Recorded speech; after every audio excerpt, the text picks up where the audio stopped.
bienvenue à ces messagers chez vous. Bonjour. Aujourd'hui, je reçois Maman Déborah Costa d'Allemagne. Elle est mariée au pasteur Beaupaul. Elle est mère de 5 enfants. Elle est co-dirigeante de l'église La Grâce de Arène.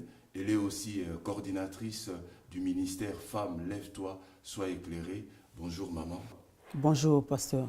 Aujourd'hui avec vous, nous allons parler de votre témoignage, mais aussi de votre ministère auprès des femmes chrétiennes. Alors pour commencer, j'aimerais vous poser cette question. Comment avez-vous reçu votre appel et dans quelles circonstances et comment votre entourage a-t-il réagi à cela? Gloire au Seigneur. Oui, papa, pour dire comment est-ce que j'ai commencé le ministère, cela date déjà de longtemps, papa. Donc, je travaillais depuis longtemps sous la coulisse. Donc, j'étais déjà dans l'œuvre de femmes. C'était à l'église. Je travaillais à l'église. Mais il y a toujours un jour où le Seigneur dit que non, maintenant, ce n'est plus la coulisse. Il faut que la chose sorte aux yeux de tout le monde. C'est un peu comme David. David qui travaillait dans la brousse. David qui travaillait dans la forêt. Hein, papa? Là où quand un lion ou un ours se présentait et pour tenir ou toucher la brebis de son père, il arrachait. Mais c'était dans la brousse, papa. Personne ne le savait. C'était limité entre eux à la maison. Mais un jour, il fallait que tout le monde sache ce que Dieu avait mis en David. Alors, le Seigneur avait permis une circonstance. Il y avait quelqu'un, Goliath, qui a lancé un défi au peuple Israël. Alors, personne ne pouvait dire quelque chose. Personne ne pouvait faire quoi que ce soit. Alors, à ce moment-là, tout le monde avait vu ce que Dieu a déposé en David. C'est un peu ça. Donc, je travaillais dans sous-coulisses, dans l'œuvre de maman. Mais il y a eu, dans l'année 2007, c'est là où vraiment le Saint-Esprit me poussait, donc sort dehors, appelle les femmes, mobilise les femmes. C'était en l'an 2007, papa. Et je suis sorti, j'appelais, donc c'était comme la folie. J'appelais tout le monde, de femmes de partout, de toutes les églises. Je ne regardais pas que seulement à mon église, dans toutes les villes, partout j'appelais. Et c'est là où a commencé cette œuvre. Et nous avons organisé notre première convention, c'était l'année prochaine, l'année qui a suivi. Dans l'an 2008, c'était notre première convention. Donc le Seigneur a fait de grandes choses. Donc si je comprends bien, votre appel ministériel, vous l'avez reçu en 2007. En 2007, c'est exact. Et c'est là où vous avez commencé. C'est là. Et les gens, comment ils réagissaient par rapport à ça? Oh, par rapport à ça, papa, il y a des gens qui acceptent, il y a des gens qui n'acceptent pas, mais comme c'est Dieu qui m'a appelé, on avance. Parce que Jésus aussi, quand il est venu, ce n'est pas tout le monde qui l'a accepté, papa. Donc il y a de ces gens-là qui vont accepter, il y a de ces gens-là qui vont bouder, mais c'est quoi encore? Mais c'est quoi comme ministère? Mais c'est quoi comme œuvre? Et donc, votre mari, à l'époque, il était déjà dans le ministère aussi? Mon mari était déjà dans le ministère, mon mari était déjà pasteur. Donc lui, il a plutôt bien pris la nouvelle que vous étiez Vraiment, mon mari, j'étais la bienvenue. Et les enfants, comment ils avaient réagi? Les enfants, pas de problème. Alors, parlez-nous un peu de votre ministère, parce que vous dirigez le ministère Femmes, lève-toi. Quels sont vos objectifs, quels sont vos buts dans ce ministère? Vraiment, si je peux dire des objectifs, quel est notre but? Donc, nous sommes là, papa, pour amener un réveil à toute personne alors. Nous amenons un réveil à tout le monde, que ce soit païen, que ce soit chrétien, parce que le Seigneur est mort pour tout le monde. Donc nous mobilisons le peuple de venir au Seigneur, comme nous dit Matthieu, papa 28, le verset 19 à 20. Allez, faites de toutes les nations des disciples. Alléluia, enseignez-les et baptisez-les au nom du Père, du Fils et du Saint-Esprit. Donc c'est ce que nous faisons. Appeler le monde de venir dans le Seigneur, non seulement ça, communiquer à quelqu'un la foi, papa, et communiquer à quelqu'un qui est en train de souffrir, mobiliser un couple, parce que papa, dans ces derniers temps, l'ennemi est en train d'attaquer vraiment le couple, non seulement des couples païens, mais des couples des enfants de Dieu. Donc nous mobilisons des couples de rester ensemble, nous mobilisons la jeunesse de venir dans le Seigneur, parce que le Seigneur peut te prendre aussi dans ta jeunesse, tu peux venir servir servir le Seigneur. Donc nous mobilisons le peuple de Dieu dans la prière, de demeurer dans la prière. Oui, d'ailleurs, c'est ce que nous faisons chaque 4 du matin, nous sommes debout, chaque midi, chaque 21h. Donc nous appelons quelqu'un. Alléluia. De votre ministère en ligne, parce que il me semble que vous avez aussi un ministère en ligne, c'est-à-dire vous échangez avec les femmes sur Internet et sur les GSM. Donc vous faites des prières en ligne. Nous faisons des prières en ligne et ça c'est quelque chose qui est venu s'ajouter. Parce que quand l'œuvre a commencé, il n'y avait pas de prière en ligne. Donc on travaillait comme ça, on s'appelait, il y avait déjà des gens de partout. Alors quand le Seigneur nous a encore fait grâce d'avoir la ligne, et voilà, nous touchons. Il a dit, sa parole doit toucher partout, papa, les 4 coins du monde. Voilà, donc c'est une possibilité que Dieu nous a accordée d'atteindre aussi le monde entier, voilà. Donc je comprends bien que votre ministère ne se limite pas seulement aux femmes, parce qu'en fait le ministère c'est Femmes Lève-toi, mais votre ministère est beaucoup plus étendu, même vers les hommes, c'est ça? Oui, papa, c'est non seulement Femme Lève-toi, c'est Femme Lève-toi, sois éclairée. Donc nous éclairons partout. Quand il y a la lumière, c'est tout le monde qui est éclairé, papa. Donc c'est Femme Lève-toi, sois éclairée. Sois éclairé, oui. Ah, oui. Ah. Oui. Donc il y a des hommes dans le ministère, il y a des pasteurs, il y a des prophètes, il y a des évangélistes, il y a tout le monde. Il y a des papas, il y a des mamans, il y a la jeunesse, tout le monde est là, papa. Ah, gloire au Seigneur. Oui. Alors j'aimerais savoir, vous êtes mère, vous êtes co-responsable de l'église La Grâce, coordinatrice du ministère Femmes Lève-toi et sois éclairée. Alors ma question, comment faites-vous pour gérer tout ça? Parce que vous êtes quand même une personne qui est prise à diverses activités. Comment faites-vous pour gérer tous ces casquettes-là que vous avez? Alléluia. Oui, moi je crois, comme nous dit la parole, donc quand Dieu donne la vision, il donne aussi la provision. Donc c'est lui qui nous donne le vouloir et le faire. Cette force ne peut pas venir de l'homme. Donc la force nous vient de Dieu lui-même qui nous donne tout ce que nous avons. La Bible qui nous dira chaque chose a son temps. Il y a un temps pour tout.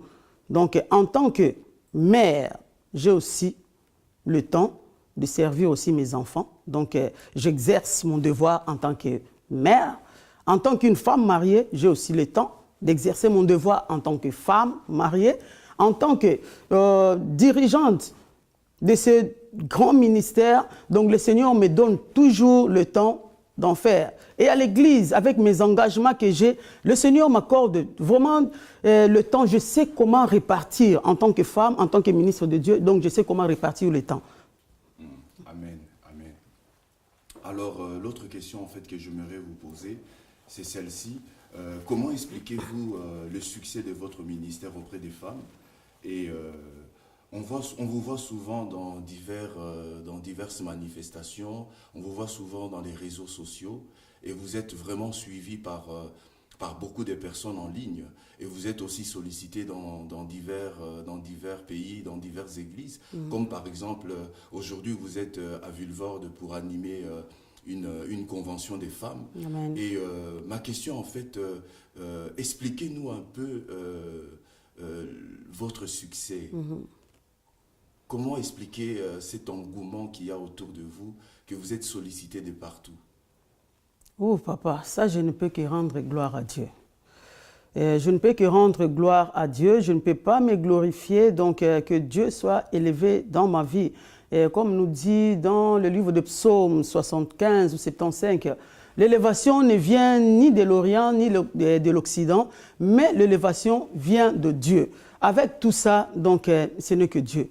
Papa, je glorifie le Seigneur parce que c'est lui qui a déposé cette grâce en moi. Donc je glorifie le Seigneur.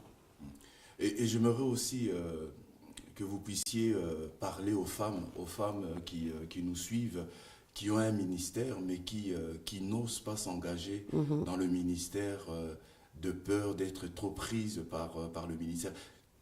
Qu'est-ce que vous pourriez leur dire par rapport à ça? Parce que vous aussi, vous êtes, comme je disais tout à l'heure, vous êtes mère, vous êtes mariée et vous êtes co-dirigeante de l'église La Grâce et vous êtes aussi coordinatrice du ministère Femmes Lève-toi et sois éclairée. Et la femme qui nous suit, qui ressent cet appel mais qui n'ose pas s'engager, quel conseil pourriez-vous donner à ces femmes ou à ces personnes qui nous suivent? Vraiment, je conseillerais à une femme, femme, tu me vois, tu es en train de me suivre. Ne vois pas ce que tu es. peut-être ce que tu es te fait que tu sois un peu minimisé, je ne sais pas. Ne vois pas ce que tu étais. Ne vois pas ton passé, ne vois pas ce que tu es, mais vois ce Dieu-là qui t'a appelé. Car c'est lui-même qui prendra soin de toi, c'est lui-même qui mettra la parole dans ta bouche. Papa, c'est un peu comme la femme samaritaine, une prostituée connue. Alléluia, dans toute la ville, papa, dans tout le village. Mais quand il a rencontré le Seigneur, maman, si tu as vraiment rencontré Jésus, qui est le 7e mari, hein, cette femme, papa, a rencontré 6 hommes qui n'étaient que des hommes ordinaires. Mais quand elle a rencontré le 7e mari, alléluia, l'homme qui bouleverse le cœur, qui bouleverse le pensée. Alléluia, maman, tu vas t'élever. Lève-toi là où tu es. Je t'encourage, entre dans le champ du Seigneur. Ce n'est pas toi qui vas travailler. C'est le Seigneur qui mettra la chose en toi, la grâce en toi, la parole dans la bouche. Papa, c'est comme Jérémie. Jérémie disait, ah, je ne suis qu'un enfant, Seigneur, je ne peux pas, je ne suis qu'un enfant. Le Seigneur a dit, lève-toi. Avant même que tu sois conçu, dans le ventre de ta mère, je te connaissais. Et quand tu sortais du sein de ta mère, je t'avais déjà établi prophète de nation. Alors, maman, ce n'est pas toi, c'est le Seigneur qui t'a choisi. C'est le Seigneur qui a déposé la grâce en toi. Lève-toi. Peut-être, papa, il y a quelqu'un qui a commencé aussi. Hein? Quelqu'un qui a commencé, mais qui a arrêté parce qu'autour de moi, il y a des gens qui... Non, maman, ne regarde pas autour de toi. Ne regarde pas la foule. La foule est là pour nous décourager. Mais vois la personne de Jésus qui t'a appelé. Avance avec le Seigneur. La parole qui nous dira, papa, si je ne me trompe pas, dans le livre de Galates, Galates chapitre 5, le verset 7 à 8, vous couriez bien, mais qui vous a arrêté d'obéir à la vérité? Cette influence ne vient pas de Dieu. Maman, laisse-moi te dire que cette influence ne vient pas de Dieu. Tu courais, continue à courir. N'abandonne pas, car le Seigneur, ta récompense, c'est le Seigneur, ce n'est pas aux hommes. Que le Seigneur te bénisse. Gloire. Amen. Alors, il y a 2 questions que je pose à toutes nos invités qui passent sur notre plateau. Et ces 2 questions sont, la première c'est celle-ci, quel est le personnage biblique qui vous inspire le plus, s'il y en a un, et quel est votre modèle? Ah, papa, ce que je peux dire, le personnage, le premier, ou mon modèle, le premier, vraiment, en premier lieu, c'est Jésus lui-même qui est vraiment le modèle de ma vie. C'est Jésus. Alléluia. D'abord Dieu. Je ne peux pas d'abord copier quelqu'un, je ne sais pas, mais d'abord Dieu. Jésus est le modèle de ma vie. Par exemple, comme je l'ai dit, que chaque matin, à 4 heures, nous sommes debout. N'est-ce pas, c'est Jésus qui le faisait? N'est-ce pas, c'est Jésus? Donc, très tôt le matin, avant qu'il soit jour, Jésus était déjà là, à la montagne, au désert, en cherchant la face de Dieu, toute la nuit, dans la présence de Dieu. Donc, Jésus est notre modèle. Quand je vais lire ou quand je parcours la Bible, il y a pas mal des hommes de Dieu qui m'inspirent aussi. Je peux prendre peut-être... Quels sont ces hommes de Dieu? Ah, papa, ils sont beaucoup. Mais je prends seulement une. Je prends une comme Déborah. Une femme déterminée alors. Parce que je suis aussi cette femme-là qui est déterminée, papa. Donc quand je commence quelque chose, j'avance jusqu'à la fin. Alléluia. Donc pour voir que c'est une femme qui m'a aussi inspiré. Son courage. Une femme courageuse. Qui ne regarde pas des choses qui se passent autour d'elle. Une prophétesse, cela veut dire elle était aussi en communication avec Dieu. Une femme de prière, papa. Elle était aussi une femme mariée. Une femme mariée, mais une femme courageuse, papa. Une femme qui s'engageait. Là où des hommes avaient peur, la femme n'avait pas peur, elle avançait. Voilà, elle a même encouragé Barak, qui avait peur au combat. Alléluia. Viens, le Seigneur m'a parlé. Viens, nous allons gagner. Mais l'homme qui disait, mais non, si tu viens avec moi, je viens avec toi. Mais si tu ne viens pas, alors je reste. La femme a dit, comme tu as dit cela, la gloire sera donnée à une femme. Donc c'est une femme aussi vraiment qui m'inspire, qui m'encourage. Son courage a fait aussi quelque chose dans ma vie. Amen. Et quel est votre verset favori? Ah, les versets favoris, papa, il y en a beaucoup. S'il y en a un Ouf. que vous pourriez citer. Il y en a beaucoup, papa. Donc de Genèse à l'Apocalypse, papa, il y en a tellement beaucoup. Je ne sais pas par où prendre les versets, tellement qu'il y a pas mal de versets qui m'encouragent. Il y a pas mal de versets qui nous parlent de bonnes choses. Toute la parole est inspirée de Dieu, papa. Hein, utile pour enseigner, pour corriger, pour convaincre. Toute l'écriture. Donc pour moi, il y en a pas mal. Je ne peux pas vraiment citer parce qu'il y en a beaucoup. Même ne serait-ce qu'un verset. Il y en a beaucoup. S'il y aura un verset pour encourager quelqu'un, je dirais à quelqu'un, tu prends dans le livre de 1 Jean 4, le verset 4, vous, petits enfants, vous êtes de Dieu et vous les avez déjà vaincus, car celui qui est en vous est plus grand, est plus fort, est plus puissant que celui qui est dans ce monde. Et c'est la personne de Jésus. Jésus qui est en toi est plus grand que tout le monde, que ton problème. Gloire au Seigneur. Amen. Comme il nous reste un peu de temps, j'aimerais que vous puissiez nous parler un peu de votre ministère, les choses que Dieu manifeste à travers de vos ministères. Hier, lors de votre intervention, parce que j'étais là, j'ai suivi, vous témoignez de ces personnes qui ont été guéries du cancer, de ce couple qui a été guéri du sida. Parlez-nous un peu de la puissance de Dieu, de l'œuvre de Dieu qui se manifeste au travers de votre ministère. S'il y a des témoignages que vous pourrez donner pour édifier quelqu'un qui nous suit sur Internet. Vraiment, donc, papa, le Seigneur nous fait du bien. Et le Seigneur nous accorde, je ne sais pas. Donc, si je commence à témoigner maintenant, papa, je crois que nous allons prendre même 1 mois dans le témoignage, tellement que le Seigneur nous fait du bien. Papa, une femme sidatique depuis 18 ans. 18 ans.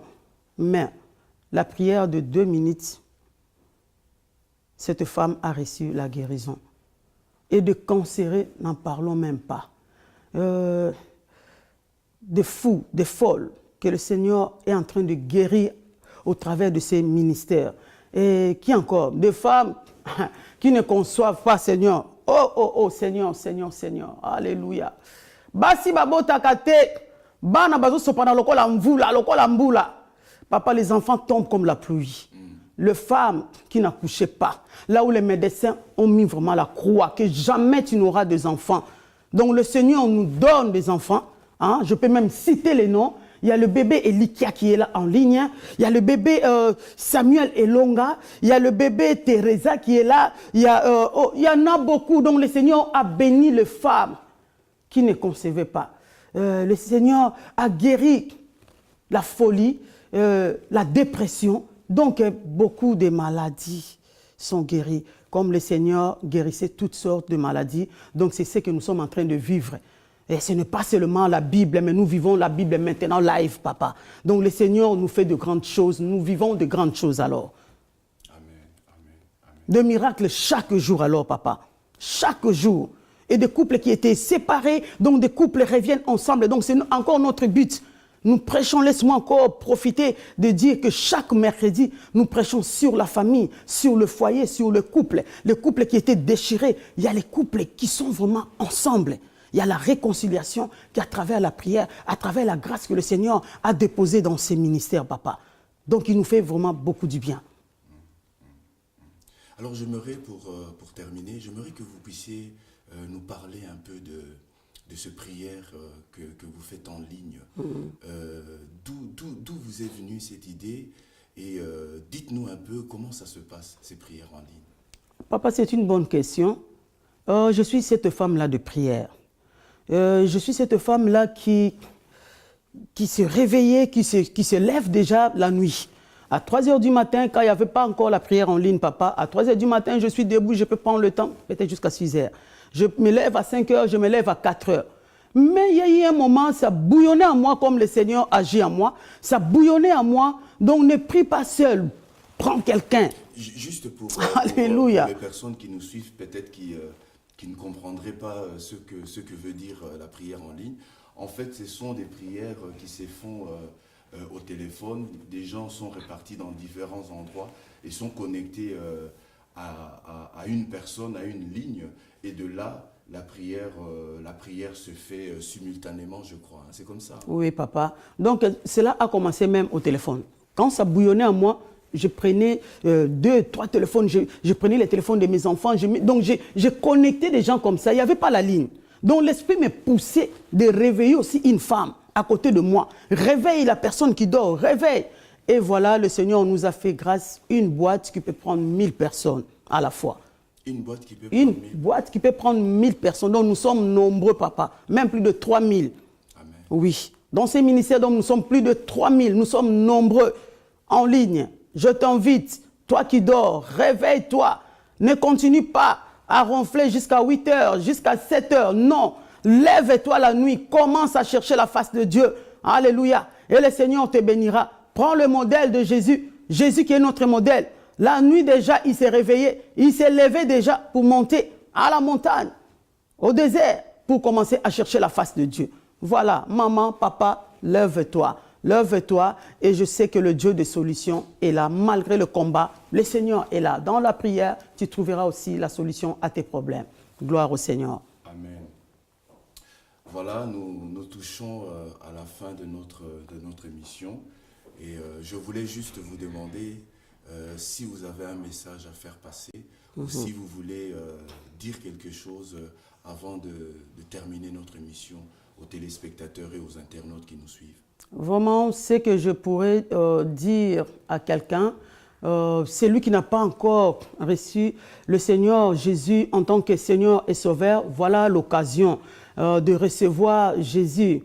Romains 10, si je n'oublie pas, Romains 10, 9 à 10, qui nous dit, oui, de confesser le Seigneur Jésus, alléluia, et de le recevoir dans son cœur. Et c'est là où nous aurons le salut. Oui, Maranatha, Jésus revient bientôt. À toi qui dors, à toi qui te met encore, je ne sais pas, oui, dans la négligence, oui, qui dit que, il y a le combat, je ne veux pas servir le Seigneur. Donc, toi qui ne connais pas encore le Seigneur, reçois Jésus dans ta vie. Toi qui servais le Seigneur et qui as abandonné à cause du combat, lève-toi. Alléluia, ce n'est pas toi qui vas combattre. Alléluia, c'est le Seigneur qui combattra pour toi. Donc lève-toi. David a été combattu par Saoul, mais il n'a pas abandonné, il a continué.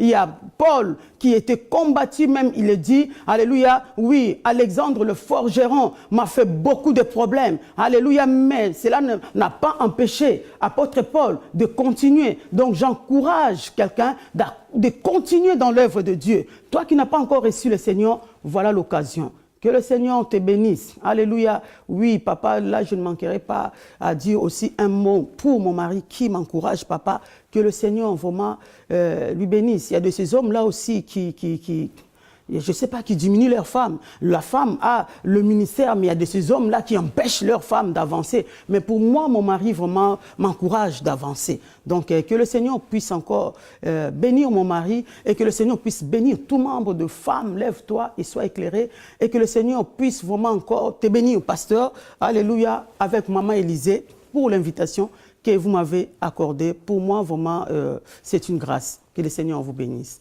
Amen. Gloire à Dieu. Alors, merci, maman Déborah, pour avoir bien voulu venir sur notre plateau. Amen. Voilà, nous sommes à la fin de notre émission Ces messagers chez vous. Merci de nous avoir reçus chez vous.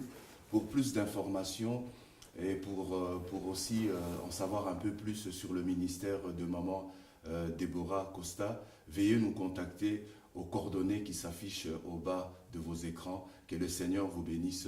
Bye bye.